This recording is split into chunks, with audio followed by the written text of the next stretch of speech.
Okay everyone, this is a review, well, my review. It's a short review on the Eahora Romeo 2 e-bike. I'm not a professional reviewer. I just test these bikes for companies that plan on reselling them or wholesaling them.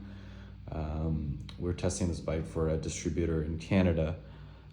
They were about to purchase 1,000 of these dual motor Eahora Romeo Pro bikes from them, and they decided not to, and I'm going to tell you why.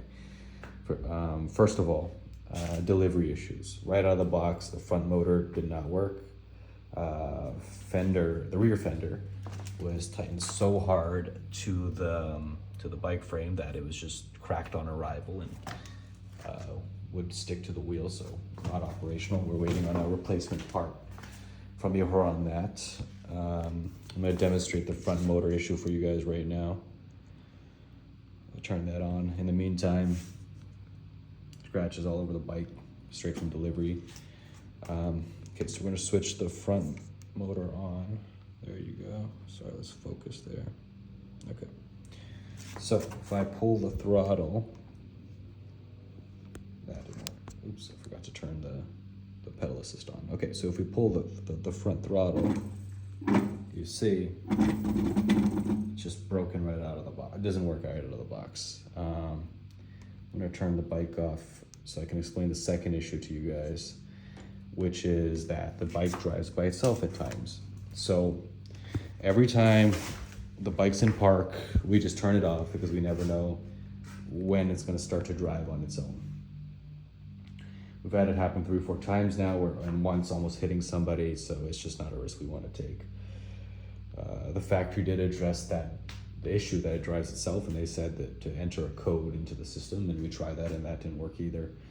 So it's been 2 weeks since we've been sitting with this bike now, since the front motor doesn't work, drives itself, waiting for Eahora to actually do something about it.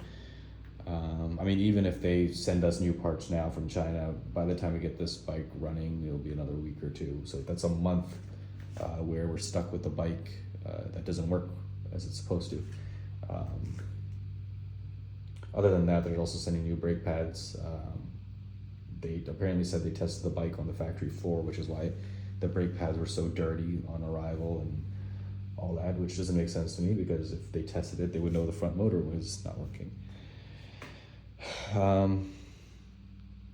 All in all, that's the biggest reason not to buy this bike, is that if you get stuck with a lemon like I did, they are not going to provide proper service. They will do everything they can to reply to you slowly and all that. And just, again, imagine this. This is a customer that was about to buy 1,000 units from Eahora, and they still treat them like this. So imagine how they treat you as a customer just buying one of these bikes. They will not give a rat's ass about you. Other than that, the only positive thing I could really say about the bike currently is that it looks amazing. It does turn heads when we take it out for test spins. The rear motor is still working. At least we got that, so we can hit, you know, almost 45 kilometers per hour with just the rear motor on. But even then, without the front motor, given how heavy the bike is, it just takes forever to get to 45 kilometers an hour. It takes over 10 seconds, maybe 15 seconds even. But it gets to, you know, 30-ish pretty okay.